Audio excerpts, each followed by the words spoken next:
Hi friends, இன்றைக்கி நம்மளுடைய கிச்சனில் முறுக்கு எப்படி செய்கிறது அதுக்கான ப்ரிப்பரேஷன் தான் பார்க்க போகிறோம். நம்மளுடைய சேனலை சப்ஸ்கிரைப் பண்ணாமல் பார்க்குறவங்க சப்ஸ்கிரைப் பண்ணிவிட்டு பாருங்கள். பக்கத்தில் இருக்கிற பெல் ஐக்கானை கிளிக் பண்ணிக்கோங்க. அப்போ தான் அடுத்தடுத்து புது வீடியோஸ் உங்களுக்கு நோட்டிஃபிகேஷனில் வரும். இன்றைக்கி நம்மளுடைய கிச்சனில் முறுக்கு தான் செய்ய போகிறோம். நான் அதுக்கு பச்சரிசி மாவும் பொட்டுக்கடலையும் சேர்த்து எடுத்திருக்கேன்.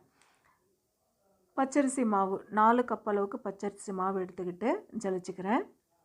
4 கப்பு பச்சரிசி மாவுக்கு 1 கப் அளவுக்கு பொட்டுக்கடலை மாவு எடுத்து ஜலிச்சு செஞ்சால் போதும், கரெக்டாக இருக்கும் லெவலு. இப்போ நம்ம ஜலிச்சுக்கலாம்.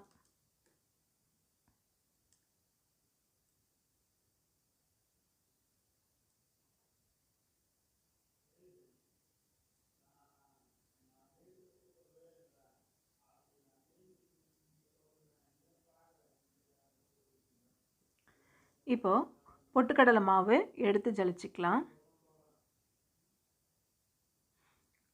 4 கப் அளவுக்கு அரிசி மாவுக்கு 1 கப் அளவு பொட்டுக்கடலை மாவு கரெக்டாக இருக்கும்.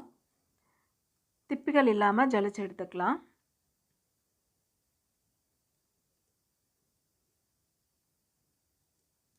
இப்போது ஜலிச்சாச்சு.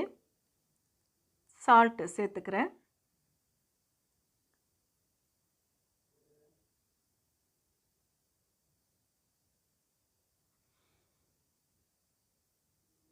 ஓமம் சேர்த்துக்கிறேன். ரெட் சில்லி பவுட்ரு 1 டீஸ்பூன் அளவுக்கு சேர்த்துக்கிறேன். எல்லாத்தையும் நல்லா மிக்ஸ் பண்ணிக்கலாம்.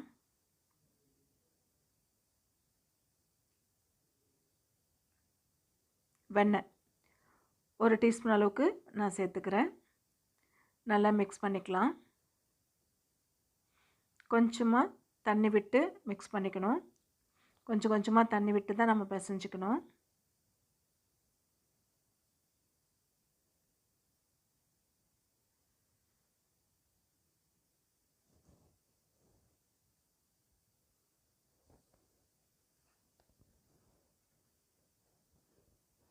மறுபடியும் கொஞ்சமாக தண்ணி விட்டு பிசைஞ்சிக்கலாம்.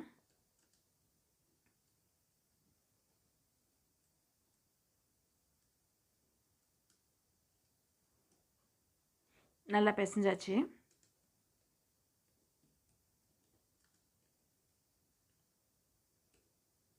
ஸ்கூல் விட்டு வர குழந்தைங்களுக்கும் நம்ம ஈவினிங் ஸ்நாக்காக இதை நம்ம கொடுத்துடலாம்.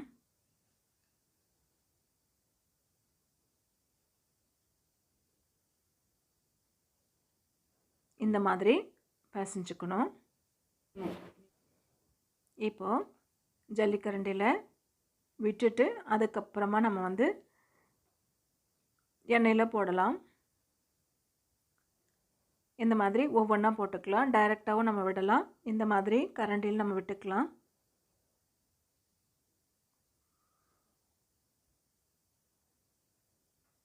இந்த மாதிரி புழிஞ்சிக்கணும். இந்த ஓரங்களில் மடித்து விட்டுடணும்.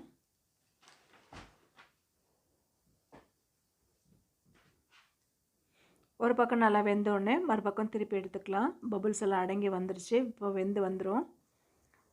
அடுத்த பக்கம் வேகட்டும்.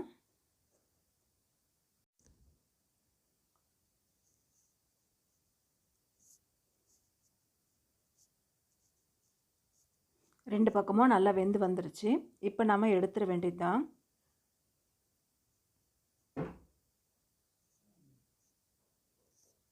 சூப்பரான முறுக்கு ரெடி ஆகிடுச்சு. இதே மாதிரி நீங்களும் செஞ்சு பார்த்துட்டு எப்படி வந்திருக்குன்னு கமெண்ட் பாக்ஸில் கமெண்ட் பண்ணுங்கள். நம்மளுடைய சேனலை சப்ஸ்கிரைப் பண்ணாமல் பார்க்குறவங்க சப்ஸ்கிரைப் பண்ணிவிட்டு பாருங்கள். பக்கத்தில் இருக்கிற பெல் ஐக்கானை கிளிக் பண்ணிக்கோங்க. அப்போ தான் அடுத்தடுத்து புது வீடியோஸ் உங்களுக்கு நோட்டிஃபிகேஷனில் வரும்.